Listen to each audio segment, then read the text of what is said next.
What if the pile of unfinished projects in your life isn't a sign of laziness, but something far more complex? In a world obsessed with completion and productivity, those who start strong but rarely cross the finish line are often judged harshly. But psychology reveals a fascinating truth. The inability to finish might not be about discipline at all. It might be about how your brain processes reward, fear, and meaning itself. The chronic non-finisher isn't broken.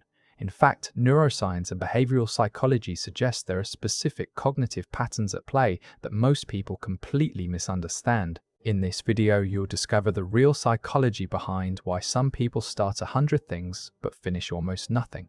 And stay until the end. The final insight reveals when this pattern becomes a hidden strength, not a weakness. Starting something new floods your brain with dopamine. Research shows that novelty activates the brain's reward system more intensely than sustained effort. For chronic non-finishers, the neurochemical high of beginning the fresh notebook, the first lesson, the blank canvas delivers maximum satisfaction. But here's what's fascinating. Once the novelty wears off, usually within days or weeks, dopamine levels drop sharply. The middle phase of any project offers minimal neurological reward. If you're someone whose brain craves that initial excitement, the mundane middle feels almost physically painful to push through. This isn't weakness, it's your brain seeking the chemical payoff it was designed to pursue. Here's something most people miss. Many chronic non-finishers aren't afraid of failure, they're terrified of imperfect completion. Psychology calls this maladaptive perfectionism, the belief that finishing something mediocre is worse than not finishing at all. If you relate to this, your brain has created a protective mechanism. By never finishing, you never have to face judgment on the final product. The project remains perpetually full of potential in your mind. Research indicates this pattern often develops in childhood, particularly in individuals who receive conditional approval based on achievement. The unfinished project can still be perfect, the finished one never will be, so the brain chooses the safety of incompletion. Some people genuinely have what psychologists call multipotentiality, the capacity to excel in multiple unrelated fields. If you have too many genuine interests, your brain isn't scattered. It's actually processing a wider range of stimuli as meaningful and engaging. Studies show that multipotentialites often struggle with completion because choosing to finish one project means abandoning others, at least temporarily.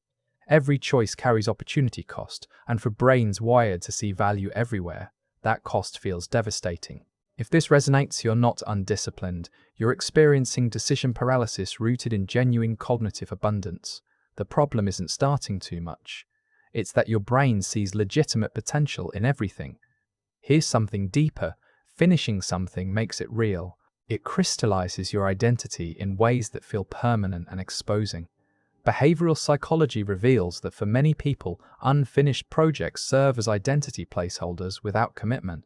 The person learning guitar can still be someone who might become a musician, but the person who finishes their first song and shares it has to confront actual ability, actual reception, actual identity. That's psychologically risky. If you avoid finishing, ask yourself, what identity are you protecting yourself from claiming? Sometimes the inability to finish is actually the fear of becoming someone specific rather than remaining someone with infinite potential.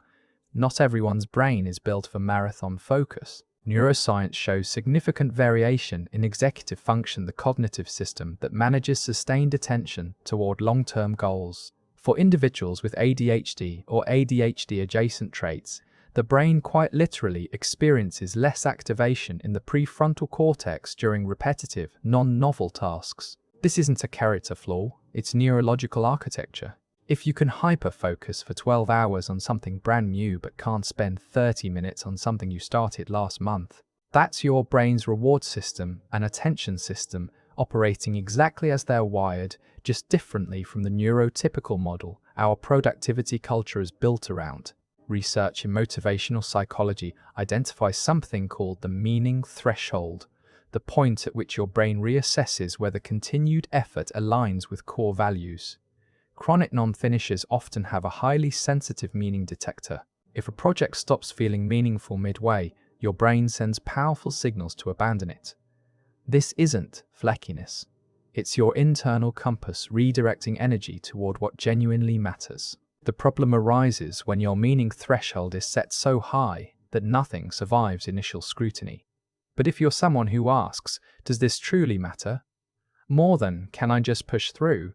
That's philosophical depth, not dysfunction. Here's what might surprise you. In rapidly changing environments, the ability to start, extract value, and move on without completion is actually adaptive. Innovation research shows that serial starters often develop breadth of knowledge and comfort with uncertainty that rigid finishers never achieve. Your unfinished projects aren't wasted. Each one taught you something, shifted your perspective, built skills. In a world that changes faster than most projects take to complete, your pattern of exploration over completion might be unconscious wisdom. The key is learning when to honor this pattern and when to intentionally override it for goals that genuinely require completion. The psychology of chronic non-finishers isn't about laziness, lack of discipline, or moral failure. It's about dopamine seeking, perfectionism protection, attention architecture, and meaning sensitivity. These aren't character flaws, they're specific psychological patterns that served evolutionary purposes and still offer value in the right contexts. If you recognize yourself here, the goal isn't to force yourself into someone else's completion template. It's to understand your unique cognitive wiring and work with it strategically. Know when to leverage your strength in starting and exploring, and when finishing genuinely serves your deeper goals. If this resonated, subscribe for weekly psychology content that helps you understand the why behind your behaviors. Next week, we're exploring the psychology of people who thrive in chaos. You won't want to miss it. You're not broken. You're just wired differently. And that difference carries gifts most people never discover.